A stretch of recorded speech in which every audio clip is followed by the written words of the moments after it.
Hello, everyone. Welcome to this week's episode on Layback the Atiozinga podcast. And our topic for this week is negotiation psychology for founders, how to stop undervaluing yourself. And our guest for this week is Carson Kaego. Carson is the co-founder of Hopewell Firm, a company that actually helps businesses to understand their true value and turn it into commercial growth. Hello, Carson. Welcome to Hello. the show. Hi, Renzo. Welcome. Yeah, Thank you for having me. it's fine. It's my Yeah. pleasure. Mm. Uh, this is a particular question I ask everybody who comes on the podcast. But because you have your own podcast, but I'm Yeah. just gonna ask anyway. Uh, is this your first time on another podcast? No. All right. Yeah. But this is your first time on our own podcast then. This is my second time on your podcast. Yeah, that's true. We've Yeah. done the audio one. Yeah. So what are your expectations today? Because we'll move from the audio to the To video the video. now. Yeah. So this is the first time on your video podcast, and I have to say this is dope. You've done well. Thank you. Yeah. Thank you. Thank you. So what are your expectations for today then? Chill conversation. Yeah. I know you're a cool guy. You're a chill guy, Yeah. and just trying to have conversations that I wouldn't have outside there, Yeah. and maybe help someone else listening to this thing. Hopefully. Yeah. Hopefully. So hopefully we'll do justice to the topic today then. Yeah. So let's start off by answering the first question. Mm. Why do you think so many companies or so many founders out there undervalue themselves during negotiation? Well, before you start a business, before you become a founder, a co-founder, a leader in your business, or even in the negotiation table, it has a lot to do with your self-image and how you interact with people questioning you or you selling yourself to people. Yeah. From a context in which I come from in Kenya, sometimes it seems now that I have to start here because the power dynamic in Kenya, and I don't know if it's the same where you come from, is the people on top will see you, they will notice you, and then they will lift you up. Yeah. But here it's much different. You need to advocate yourself. So if you're negotiating from a different cultural context, you might undersell yourself just because you feel like you shouldn't be doing too much, you shouldn't be saying too much. Yeah. It seems a little bit proud, a little bit Cocky. yeah. So there's a lot of reasons why you might undersell yourself. It might just come from within. You might feel like you are an imposter. Yeah. Like why should you be paying me this amount? I Yeah. should just have gratitude that you have me in the table. Yeah. So it all starts with yourself. Yeah. Okay. It doesn't even matter what you're selling. It just starts with yourself. So it starts with the founders and how they see themselves, Yeah. self-belief and self-worth. Yeah. Okay. Yeah. So, but assuming you have somebody who actually thinks highly of themselves, and you Mhm. also mentioned culture as well, Yeah. where they come from and all, Yeah. how we all think differently. So, assuming there's somebody who has high self-esteem, Mm-hmm. and then you realize the person is still underselling himself during negotiation. Why Mhm. do you think that is? Okay. That is nice. So this person has good self-esteem, but they're still underselling themselves. This now comes to what we do at Hopewell. You need to articulate your value. Sometimes you lack the language to sell what you're doing. Yeah. You might have the confidence, you might have this, the aura to do it, The but charisma and yeah, all. the charisma, but you're lacking the language to really show them that they need to do this. Other times, and I think this is more often than not, we sell the features of what you're doing. Yeah. You sell the features, like this pen. This pen can write. This pen has this lid and all that. And the best way to negotiate is you have to sell emotion. Yeah. You have to make the other person feel like, let me tell you something. You see that dream that is in your head? When you use this pen, you're articulating that dream. Yeah. And the rinse of that dream will come true. Yeah. Because you've put it on paper. Yeah. Now, if you're putting your dream on paper, does it matter the pen? It does. Yeah. Because it matters in the destiny. You're selling an emotion. Yeah. And when you sell emotion, it's very easy to bypass logic. And it's a cheat code to to negotiation. So it's all about focusing on emotion instead of logic. No, not really. It has to be based on logic. You have to know what you're selling. Yeah. But you have to understand why that person would want to buy what you're selling. Yeah. And that's purely emotional. Yeah. Yeah. Okay, so what I'm trying to understand here is, so even though you need to know yourself, so the logical part has to be there, Mm-hmm. but for you to make sure that the person actually buys into your idea, they have to actually touch the emotional side. Yeah. Okay. Definitely. Oh, I see. Definitely. But so, do you think most founders actually undervalue themselves or undersell themselves at the early stage, or do you think at the later stage What do you think? I think it starts in the beginning. It starts with how you even look for your client. Yeah. So you find a lot of founders, the moment they get in contact with their client, they have already started undervaluing themselves because they are too they are I'm looking for the word.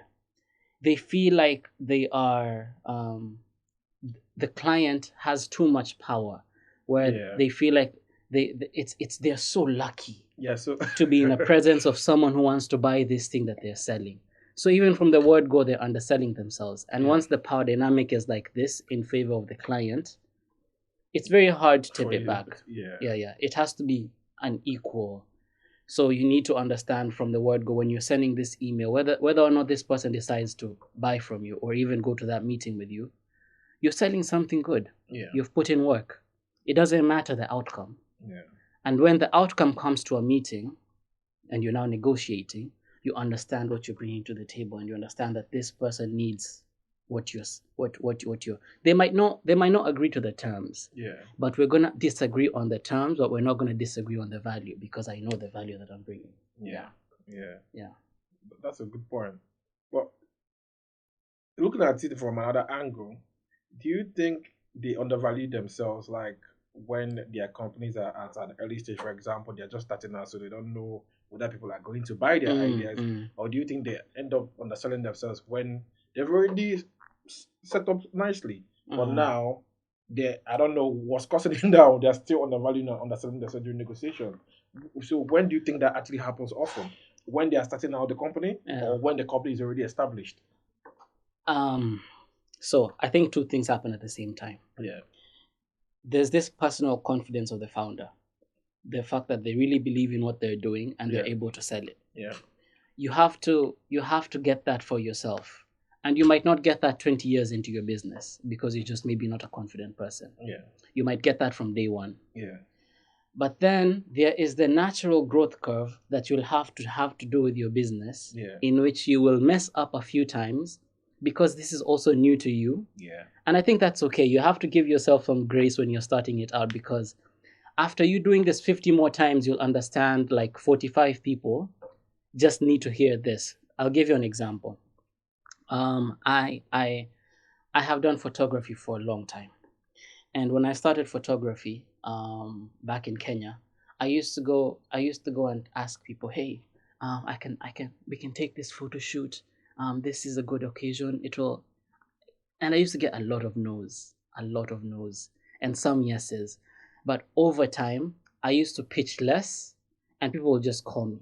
So in Kenya, we have a I'm youth in Kenya, so we don't even talk pure Swahili. We talk this Sheng. Yeah. We call it. It's like a mixture, an urban. So I usually use that tone, dress really hippie, and go to a client and say, "You look good. I like that T-shirt. I'm doing photos over there.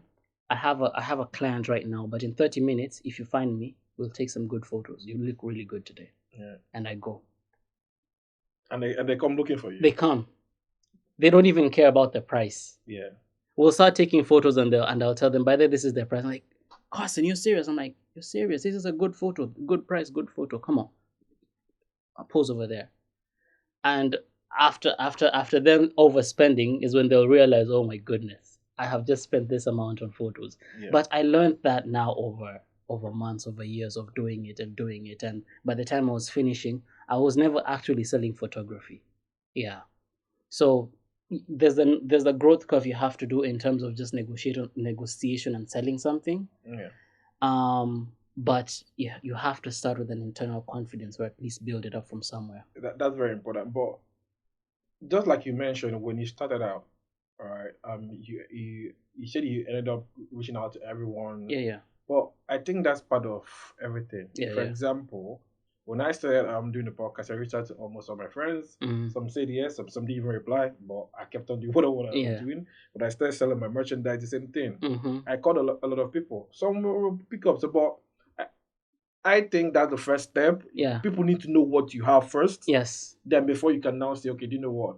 Now it's out there. People already know. Now I can actually choose who I want to work with. Yeah. All right. So when you made that growth curve, from calling people to actually tell them, oh, I have this photography thing. Yeah. Do you guys need any? Do you need my services? So now, when you know you've established yourself, and then they come looking for you. Mm. What do you think actually changed apart from internal confidence you Mm-hmm. mentioned? Mm-hmm. What do you think actually changed in your mindset? I would say just understanding what to say and how to say it. So Yeah, negotiation is about nuances, and I like to think it's a chess game. It's a dance. It's a very good dance, and you need to know how to dance it well. yeah, So let me go away from the photography. When we're doing now high level negotiations for like Hopewell and stuff, you're dealing with boards. You're dealing with people who have 10 times the money you have, yeah, and you actually need this business for your company to succeed. yeah, But it has a bit of dances to it. It has it. You have what changes. I learned how to do the dance. yeah, So, for example, I'll give an example. We're trying to get this enterprise client, a big deal, and they were trying to, they people can try to bully you, especially if you're a small company in the yeah. negotiation. Yeah, Definitely. and so sometimes in cases like that, I come with a lot of swagger, a lot of, even in the meetings, I dress and I have a lot of swagger, and then I come like, Rinze, how you doing? Yeah, you enterprise people take a lot of time. We don't have that much time. We need to get the business done. So I'm sure we'll do this quickly. I trust you. I'm already switching, the power dynamic, Yeah, especially when you tell someone you trust them and you give them a lot of confidence, and they start feeling like you're in charge, because indeed you are, because you are the consultant in the room. yeah, So the same thing happened in photography. I stopped saying too many things. I started being like, oh, you have a wedding coming up. Good. Um, my schedule might be busy, so reach out to me beforehand and we'll do something nice. I haven't tried to pitch my services. They know me, they've seen my work. And I've almost bypassed that decision making in their mind yeah, to get them to the point of, okay, let me book and please give me a good price. yeah. You've skipped like 10 steps, but that now came with a bit of, a bit more. You're more comfortable. You're not scared of losing the deal. Yeah. Yeah. There's more comfort. Yeah. And you're not scared of being presumptuous. Yeah. When you talk about bully, how big companies actually bully small companies, there's this fresh out of uni after my first degree. I was writing in uni. Then afterwards, I started writing big. Mm-hmm, mm-hmm. Then some companies in Nigeria reached out to me, and luckily for me, one of the people that reached out to me, the boss of that company went to my secondary school. Mm-hmm. So he's like an older. Mm-hmm. So when he heard I went to the same secondary school, I think that's Yeah. what actually intrigued him. So he called me up for us to do a deal for me to start writing for the company.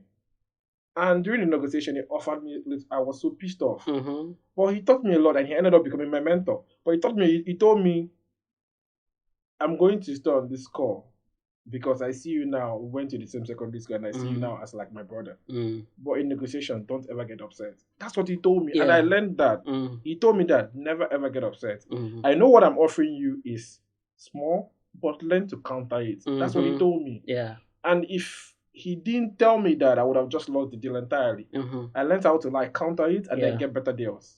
You see what I mean? Mm-hmm. But it taught me a lot. So do you think a lot of people, because of the bullying thing you mentioned, so do you think a lot of people like small companies, do you think because they are trying as much as possible to be reasonable, oh, we're dealing with this big company, do you think they end up self-sabotaging themselves? Of course. Yeah. So it happens in two ways. In the bigger category, you find people, they undersell them. They don't want to argue. Yeah. They tell themselves that, let me just get my foot on the door, and then with time, I will do this better. Let me just first get this deal first. And sometimes that's the wrong move. There are times when that's the right move, but mostly it's the wrong move. You're just scared. Yeah. And you're just scared to say that you're scared, to counter. And usually when you counter, you need to understand that the moment you're negotiating with someone, that is the end of the sales cycle. They have already put up with you up to this time. They really want what you're selling. They just need you to be a little man about it Yeah. And they'll push them a little bit. and push them a little bit. And everyone likes that push, and then you'll get into a between.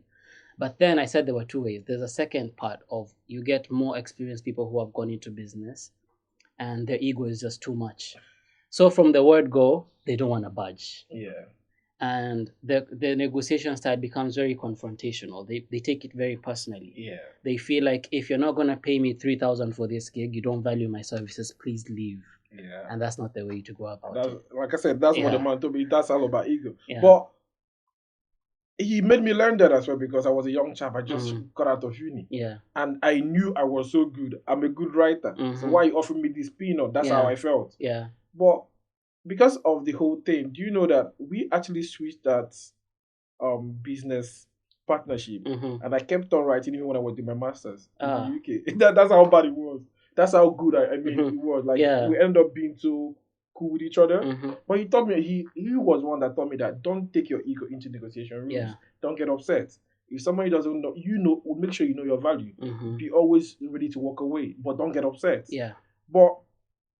And now leads me back to what you said about arguments. Yeah. Some people don't want to argue. Yeah. So do you think they also undersell themselves because they are scared of confrontation? They have this fear of conflict, fear of rejection. So they end up, you know what? Just give me anything you want. Let me go with that.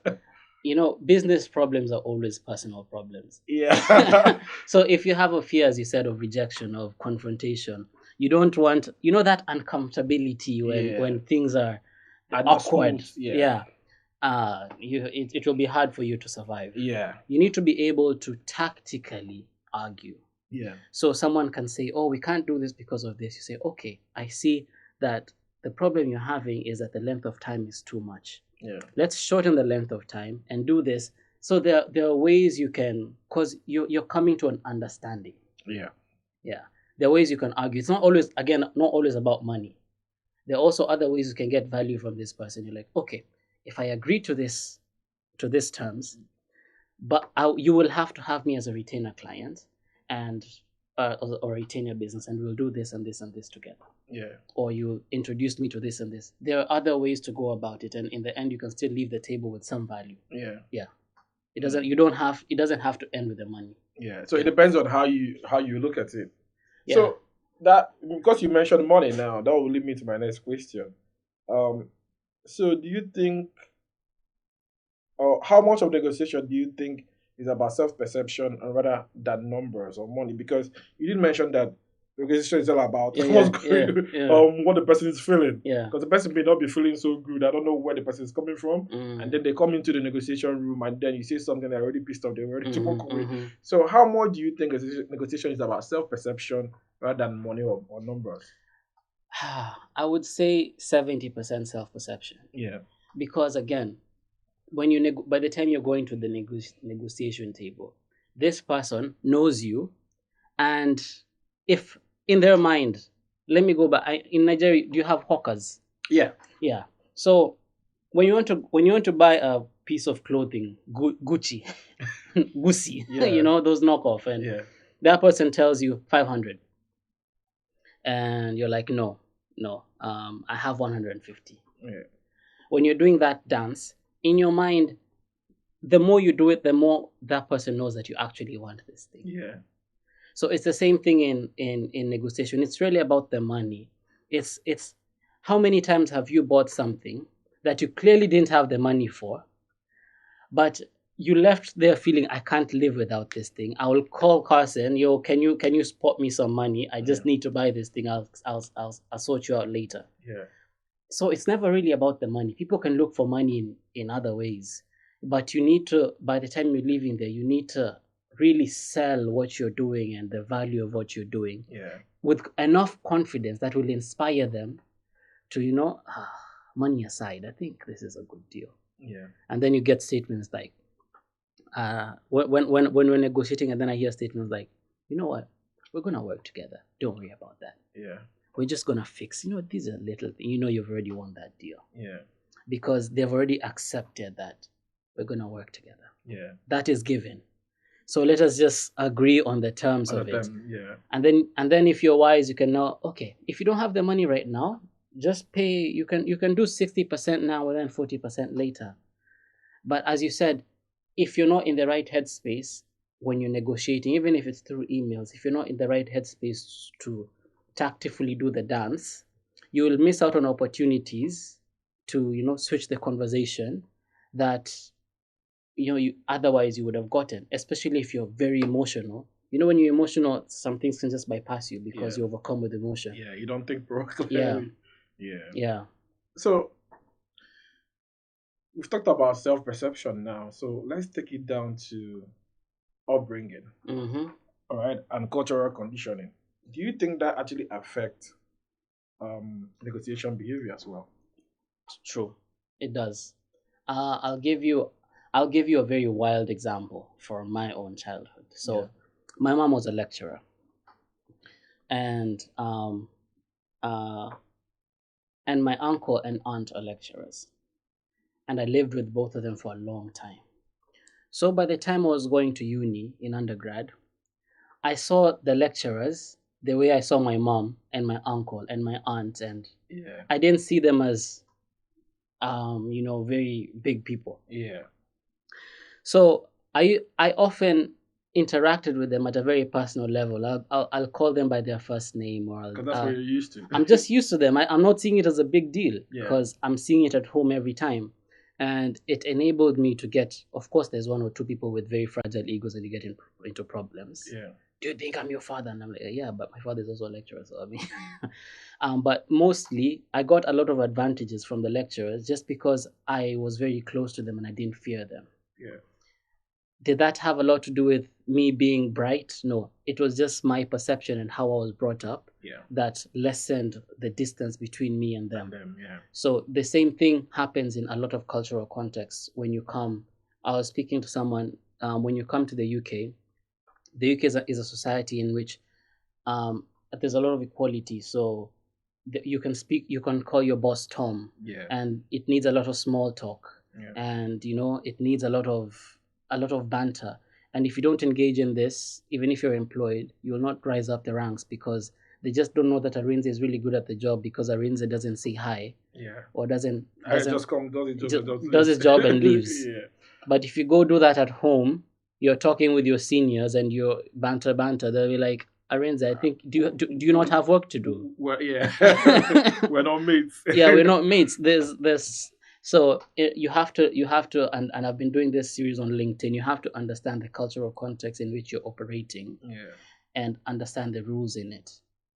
And if you can't get in through that way, then also understand that at times negotiation has brokers. Yeah. So you can bring in someone who understands Dynamics that and the dynamic context. and then introduces you as a breath of fresh air. Yeah. Yeah, so it's just a game. Yeah. Mm. Okay. So let me take you back to the confidence thing you mentioned. Yeah, Because your parents are lecturers, so you Yeah. found it easy. You were confident enough to be free with these Yeah. lecturers, all right? So that's part of confidence. So do you think um because some founders you end up like they're going into a negotiation room, they end up over preparing. Mm-hmm. So do you think over preparing is sometimes a sign of low confidence? Very. It's a sign of nervousness, Okay. and you are when you at times I say when you over prepare, you are putting a lot of trust and faith in your material than in you. Yeah. And a lot of founders or business owners, you s- you sell you. No one really cares about what you're selling. Yeah. They'll have confidence in you. Let me be fair. I know you're a lecturer, um, and I haven't read any of your papers. you get it. Yeah. But I have interacted with you, and I have enough confidence in you as a person. Yeah. And if you tell me that I'm doing this thing, do you want to be part of it? I'll be like, okay. I don't even need to know what you're doing. I'm like, oh, it's a rinse. It's Yeah. okay. So people, when you over prepare, you have too much focus in that which you're selling, and Yeah. it's not really about that. It becomes inauthentic. Yeah, it's you. People Yeah. are there to see you. Yeah. Yeah. Yeah, I agree with that. Mhm. So linking that to the confidence and then taking that to humility as well now. Mm. Because we did mention how big companies actually bully the small Yeah, companies. yeah. And then because they are scared, fear of conflict and the rest of them. So do you think some founders go into these negotiation rooms and then they confuse humility with undervaluing themselves because they are trying to be humble? They Mm. think they are being humble, but they are underselling themselves. Do you think they confuse the two? I think we have to redefine what humility is. Yeah. And I don't think humility is putting yourself so Step that you down. can be stepped on by Yeah. someone else. Yeah. Humility just means that you understand that you might not be the brightest, strongest, best person in the room, and Yeah. you are okay with that fact. Yeah. That you are able to do mistakes. And once you redefine what humility is, Yeah. it's okay. You understand that you have value, and I'm not trying to be a boss. I'm just trying to sell you this thing. It's nothing more than that. You get. And yeah, again, it has a lot to do with culture, because how you showcase humility in different cultural contexts is very different. I'm sure it is in South Asia and Africa. Yeah. Humility is literally being humble. There are some negotiations that we have done in Kenya that I don't talk. I just appear and hi young man, hi, hello. Tell me about yourself, and then I say very little. And then the whole time those older people will just discuss me among themselves, and I'll be quiet, and they'll say this person is very bright. You know what they've done with this, and then you end up getting the deal without you saying anything, because to them humility is you being Being quiet, quiet being because of the culture. because of the culture. Yeah. So again, it goes back to the Culture. culture. Yeah. Mhm. BetterHelp is the paid partner of this episode. Growing up in Nigeria, mental health was not discussed in our homes. As a man, you are discouraged from showing your emotions, as this is seen as a sign of weakness. If this resonates with you, you are not alone. About 62% of adults believe that societal attitudes stop them from seeking mental health support when they need one. And that's why I've teamed up with BetterHelp to stop the stigma around mental health and encourage you to seek mental health support from credentialed therapists when you need one. These credentialed therapists listen, ask questions, and help you to see things from new perspectives in order to improve your life. BetterHelp is on a mission to help you start therapy as easy as possible. If this is something you're interested in, click on the link below or go to betterhelp.com/laidback to match with a credentialed therapist in as little as a couple of days. You can also get 10% off your first month by using my link or the code laidback. Okay. That actually leads me to my next question, all right, about being transparent. Because you said you went in there, you didn't say too much, you were a little bit coy. All right. So do you think being too transparent can actually hurt you during negotiation? So one of my friends who also runs her own business is a very black and white thinker. So, and I think you've done negotiation and you understand that negotiation deals with a lot of gray areas. Yeah. You have to be open minded. Yeah. So for her, she's very, let me say, very transparent. You will ask her a straight question like, what is the percentage of success for this program? And then they'll be like, well, to be fair, and then they might undersell themselves because they want to be transparent, you know. So yes, to answer the question, a bit of too much info. At times we don't lie, but don't answer questions you're not asked. Yeah. Or questions that are not implied. Yeah. And don't paint yourself in a bad light. Yeah. Yeah. So don't dig a hole for yourself. Fair. Yeah. At times you can be too enthusiastic to say everything when you could have kept that to yourself and answered it tactfully. Yeah. Okay. So that can actually link to my next question as well. We talked about being too transparent, but what about body language and tone influence? How do you think these two actually um help you to actually sell yourself properly and then make people actually perceive your value properly? I think when you say tone and body Body language, language, yeah. I'd also say dressing. Yeah. You need to be authentic. So if you are like for yourself, you're a confident person, you talk loudly, you take space. If I see you in a room and I see you're very quiet and you're very close, you're very scared, I won't even listen to what you're saying, to be honest. I'll be like, can I give you tea? Is there something wrong? So, and people somehow I think since we all of us are human, somehow when you see a person, you kind of in the back of your mind understand their character even without them speaking. So you'll see an extroverted person even without them talking, and you'll be like, this person is extroverted. This person takes up a lot of space, and you need to be authentic to who you are. Yeah. Don't try to hide it. If that's you, that's you. If you're quiet and you're soft spoken, just do you. People will accept you For who you are, and don't try to be something else. This also goes in terms of dressing, and this is where my views are very different to a lot of people. I have dreadlocks. And I know you understand at times African context. The mothers. Yeah, yeah. Yeah. Very, and especially in corporate settings, Yeah.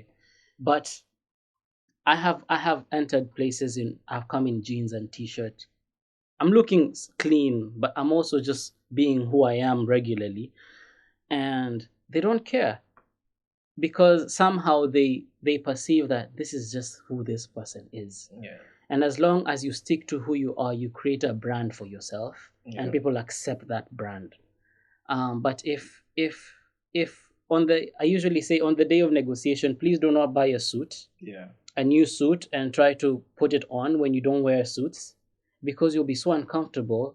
Your body language people will see that you're uncomfortable, that you're trying to do something that's not you. Yeah. Put on your favorite clothes, Just and be something that yourself. you're comfortable in. Yeah. Talk the way you're talking. Don't try to talk in complicated grammar that you don't usually use. If you talk like a roadman, do your thing. Do your thing, and people will adjust to that and Yeah. move on. Those are not important things. Yeah. Yeah. Yeah. Okay. So you don't think body language, dressing, and tone influence actually change anything? They do change, but it has to be authentic to who you are. Oh, okay. That's what I Not mean. when you change it to who you are not. Yeah. So if you talk loudly. Yeah. That's talk like we talk. Yeah. Not because not switching from being talking loudly to just being quiet. Yeah, I know some people say, like, especially when you're doing presentations to a board or something, you need to be confident, you need to take up space, talk loudly. I don't agree with that. When we were doing my MBA, I had a classmate who is very soft spoken. I'm telling you, this guy is very soft spoken, and at times you have to tell him, "Can you speak a little louder?" And we had people who were very confident, and the truth is, all of them presented well. You naturally adjust. So when you see this guy who's so soft spoken coming in, you lean in a bit more. You Yeah. adjust yourself to try to listen to what Because they're you know saying, naturally. because naturally they're like that. You don't count it against them. So Yeah. I don't believe in you trying to be someone who you're not. Yeah. The only advice that can happen is when you're trying to train little kids who have not maybe been molded into what they are, and maybe you can try to tell them, okay, be a little confident, speak up a little louder. Yeah. But for a grown person, they are who they are. Yeah. Yeah. I agree with that. Yeah. All right. So we've talked about fear of conflict, we've talked about body language, transparency. Now we are going to talk about silence. Silence is one uncomfortable thing for a lot of people, right?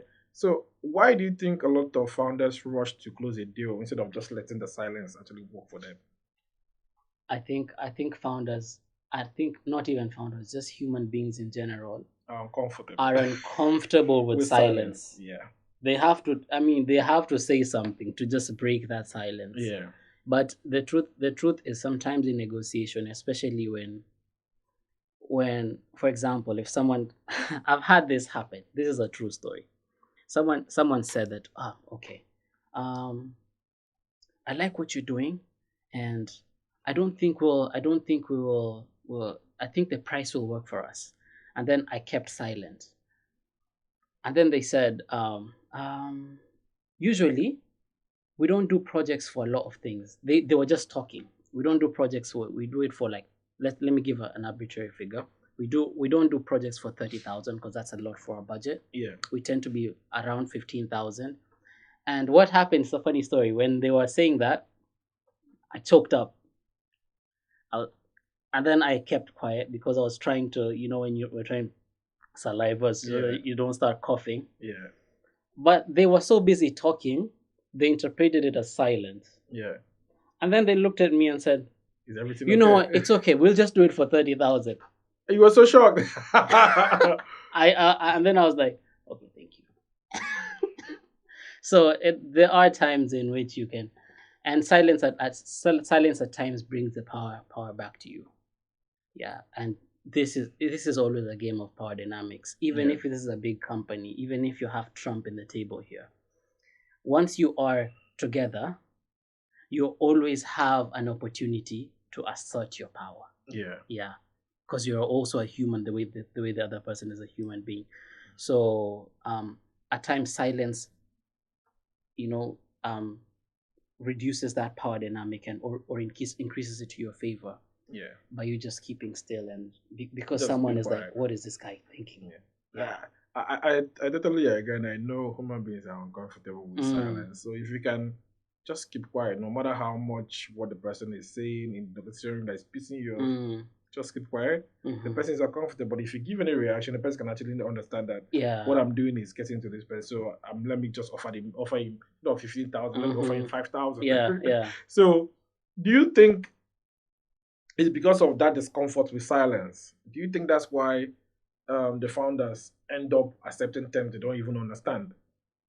Because they can't sit with just being silent to actually see if the negotiation table or the power dynamic will actually sway in their favor. So they just, do you know what? They At just accept times, terms they don't understand.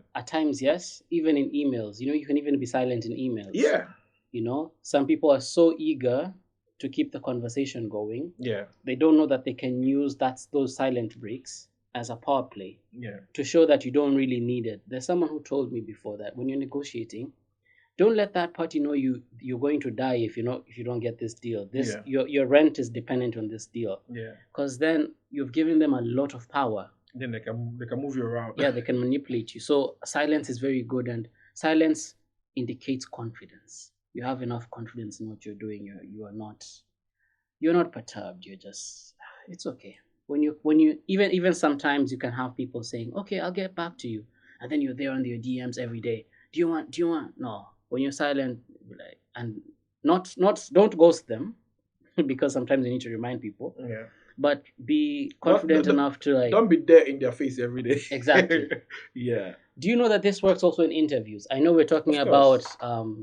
Businesses. businesses, but even for people who are getting Because jobs. life is all about negotiation. If you think Yeah. about not just whether it is in dating game Mm-hmm. is still negotiation. Yeah. But whether it is you're looking for a job, it's negotiation. It depends on how the person sees it. Yeah. So we're talking about things in general, including businesses. Yeah, I'll also want to add to, don't be so quick to justify yourself. yeah, Yeah. Don't be so quick to tell them why you are the person they need. Whether you're trying to get a partner, a business, a yeah. job, they know. They know. Yeah, you don't have to say too much. You can also ask it with questions. For Yeah. example, that's interesting. Why do you think so? Why do you think so? Yeah, Yeah, yeah, yeah. Um, but that's sometimes I feel like I know we've switched it from business to everyday that happens in yeah. life, but taking it back to business, right? I've noticed some people because they are trying as much as possible to be assertive, Mm-hmm. they end up becoming aggressive, Mm. and they don't even know. There's a huge difference between assertiveness, And aggression, yeah. and aggression, and being too stubborn. And you will know. Like, is this what I mean? I'm being too stubborn unnecessarily. Yeah, There's a yeah, difference. yeah. So how do you negotiate assertively without actually feeling aggressive? How do you differentiate between the two? When a person starts being aggressive, they're going back to the emotional side of things. Exactly. But Um, to them, they don't see it that way. That's my point. So how do you yes, know? you have to. I was doing a podcast yesterday with someone called Isabel. She's a wellness coach, and we're talking about how you need to be grounded in yourself and in what you're doing, Yeah. and talk to people. Sometimes reevaluate what you're doing and give yourself time to be regulated. Yeah. Don't be dysregulated when you're trying to negotiate, because people use it against you. And yeah, I think it's true that some people are too aggressive, Yeah. and as you said, it just comes off as being stubborn. And especially when in negotiation, other I know I said you're negotiating in emotions, but there in the end there is a deal that you're trying to make, and there are terms to that deals. if the thing that that person is saying is not too hard for you to do, you know, you can adjust a little bit and make it work. Make it work. The best negotiation is the negotiation that doesn't take too much time. Yeah. So if the person is willing and just needs this to change a little bit, they change a little bit, get out of there. Yeah. Because the more time you spend there, they start forgetting the why they needed you in the first place, and you're like, it's Yeah. okay, we don't even need this thing. Yeah. Yeah. Mm. Okay. So that will now lead us to the person is trying as much as possible to be assertive. So, like you said, once your emotions are involved, you become aggressive. Yeah. And once your emotions take over, you are what? Yeah. You are disadvantaged already. And that's what and you don't even realize your disadvantage. And that's what the man actually told me. Yeah. And I learned that like it's hard for things to piss me off. You must have done something repeatedly for me to actually get to that point. Yeah. And I give him all the accolade because he's the one that actually made me to understand and see that you're actually killing your business by actually doing that. So linking it now to walking away, all right? Because we've talked about trying as much as possible to be silent, use it strategically, be assertive, don't talk too much, know when to talk. So we've talked about body language and all. Now, talking about walking away, when do you now think walking away is the most powerful move to make? It goes back to business. And for you to run a successful business, you need to understand numbers. Yeah. When what you want to do will eat up in the business, the cost of business will be too high for you to get any profit. Yeah. My friend, just walk away. It's not worth it. And we go back to these founders who allow themselves to get into deals which they are losing, but they're trying, let's just get our foot here. No, that's not business. That business in essence is you need to sell something for something and get a profit. Yeah. If the profit is too small, it doesn't meet the work that you will do. If it will take time away from other businesses that you can be doing and earning you more, I think when you learn business, you come across opportunity cost. So anytime in negotiation, you always have to have your opportunity cost. Yeah. And when it doesn't balance or the opportunity cost for this thing is just too high, just walk away. I think finally I'd also say this, even if the negotiation is good and in the course of this negotiation you feel like this party is playing very dirty and it's taking too long for you guys to have synergy, do not do business with people who you don't like or you don't understand. Yeah, it's waste of time. That's also another. Even if the money is good, you'll be so frustrated in the actualization, because if negotiation is hard, what about implementation? Yeah. So those things, the business case, if the business case that doesn't work, step out. If there's no vibes, go away. Yeah. Okay, so if the things are not going well, try as much as possible to know when to actually step out of the room. Yeah. So what if the founders don't realize, oh, we should have worked out earlier, right? And they end up making a very bad deal. How do you think they can recover psychologically? You come back to the terms. How do you come back to renegotiate? That's very interesting. First of all, you need to understand that there's always room for renegotiation. Yeah. And even if the power dynamic is favoring the client more than you, there are some things in which you hold, and you can use these things as leverage. Yeah. So if you can get it done over quickly, well and good. If you feel like no, here we got a bad deal, send an email and ask for a negotiation. Yeah. And just that's the first step. Yeah. Try that. If they try to play that dirty and say, no, we don't want to do this again, blah blah blah blah blah blah, then tell them that, okay, we have just seen that this will not work for us. We are okay to return your deposit, whatever money you said, or we are okay to do this thing, but we'll have to change this things here and here and here, just to make it make sense. Do not be afraid to mistakes happen. We had a deal in which we were supposed to negotiate for, let me just say, 17%, and then in the doing it, someone said 13%, and then we went and we closed 13%, and then I went back and I was doing the math. I was like, no, no, no, no, You're losing out. no, this wasn't supposed to be 13%. And I sent them an email, say, hey, I'm sorry. I know we just came from talking yesterday, but I've just run the maths and 13% doesn't work. We need to go back to 17%. This is our fault. And if this causes us to not have this deal, I take responsibility. But the truth is, we can't do this at 13%. Um, they just said, oh, okay, that's okay.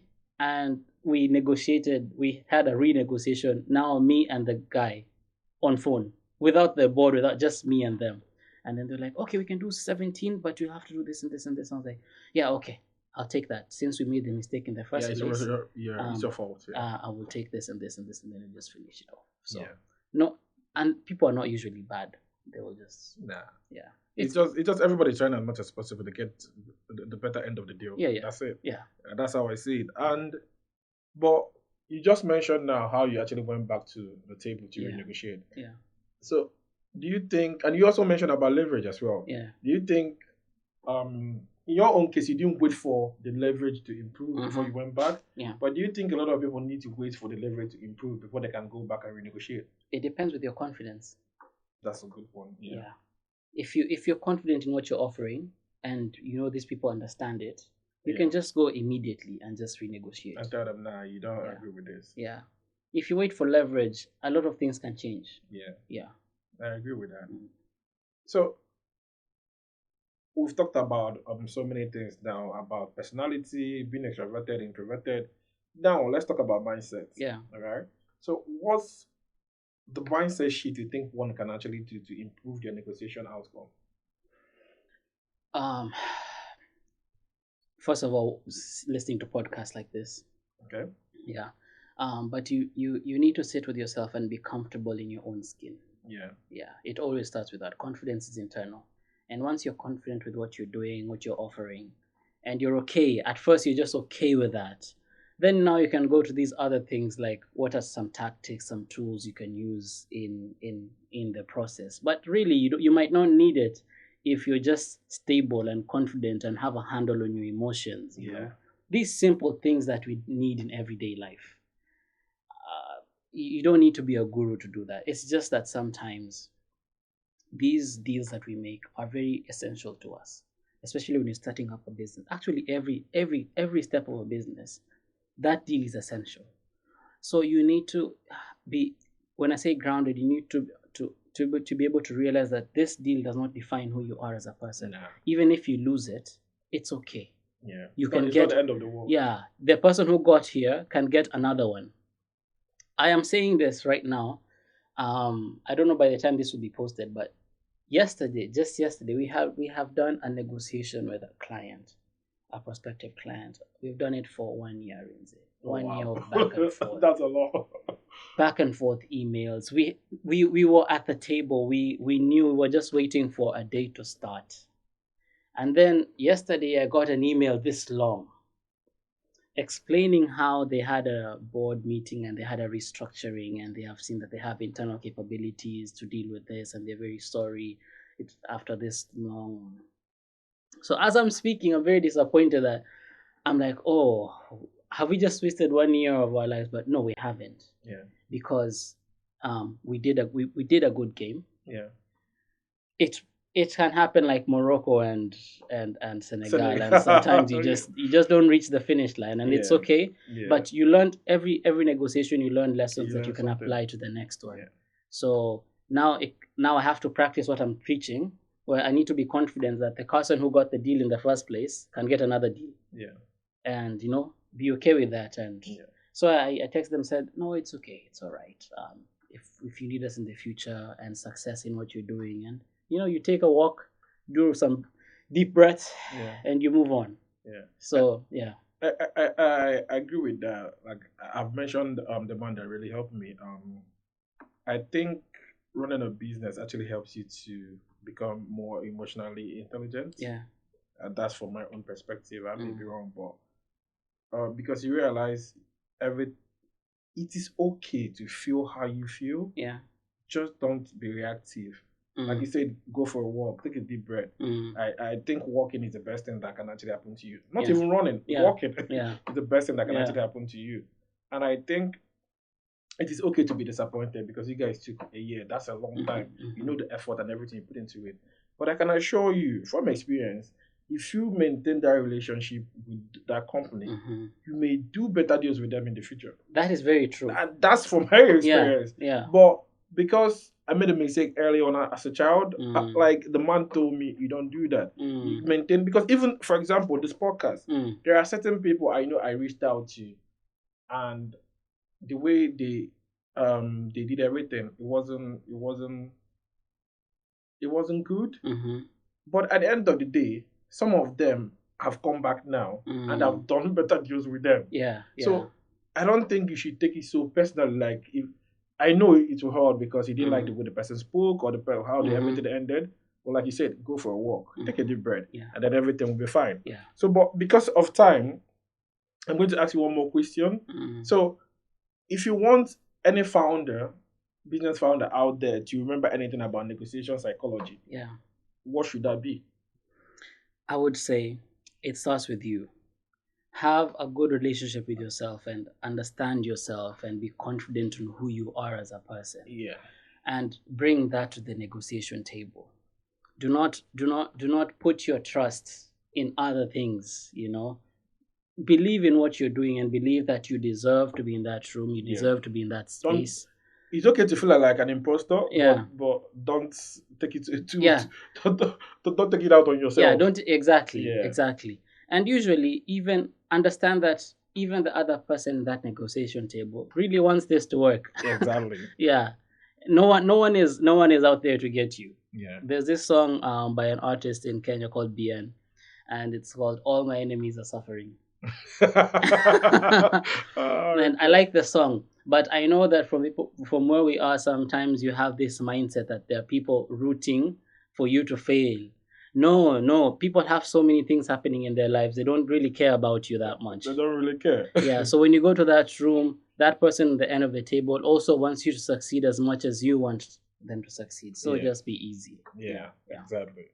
So everything, it starts with you. Your self-belief, your self-confidence. Yeah. Like we mentioned, your personality. Be yourself. Be original. Be authentic. Yeah. And then at least project. Don't be scared of silence. Use silence strategically. Yes. And as much as possible to get the best deal. Can I add one more thing? You said about walks. Yeah. I have seen negotiations which were very volatile. Yeah. And someone can say, this thing, I feel like the room is getting hot. Yeah. Can we do a 5-minute break for people to take a smoke or take some tea or whatever, take a walk? And that actually works. You come back and the emotions have settled, and the other party has more respect for you, for understanding. So do not be fearful to say that, this negotiation is just, my blood pressure is rising. Give us 5-minute breaks, and then you can go and you can even have jokes with them. And when you come back, everything is okay. So fine, be in control. Have confidence and control that room. That's why you're in that space. Yeah. Don't be too eager to take the first deal offered. Try as much. Like you said, the silence is okay. Yeah. If you need to take a walk and then think about it, renegotiate. Yeah. All right. But if there are listeners out there who want to connect with you guys, how can they connect? Learn more about what you guys do and then connect with you guys. Okay. I'm sure you will post links in the description. But so Hopewell, as I said, we help businesses and organizations with articulating their value and then using this value for commercial success. So what I mean is, if you're launching a new product and you want to know how you want to market it, if you're scaling or if you're shifting your business and you need to know how to sell, who you are and make it quickly so that you can, turn it into money, we help with that process. We do a 6-week program, we call it Storm, in which we critically analyze your product, and by the end of it we give you language to sell it. If you want to get in touch with us on that, hit the links in the descriptions and follow us on LinkedIn. DM me anytime, I will answer you. That's Carson Kaego. Carson Kaego on LinkedIn. And what's your website? Hopewell www.hopewellfirm.co.uk. Okay. Yes, we'll If you even if you go to Google and type Carson Kaego, I am the only Carson Kaego, and my links will be there. And just yeah, don't be scared. All right, Yeah, no yeah. worries. Thank you so much, Carson, for coming onto the show today. I think this has been a very, very insightful talk. Yes. Thank you Uh, for having me. it's my pleasure. It's my Yeah. pleasure, and I hope, hopefully, we'll get the time to do it again. Yes, definitely, Yeah. definitely. All right. Yeah. Thank you. Thank you.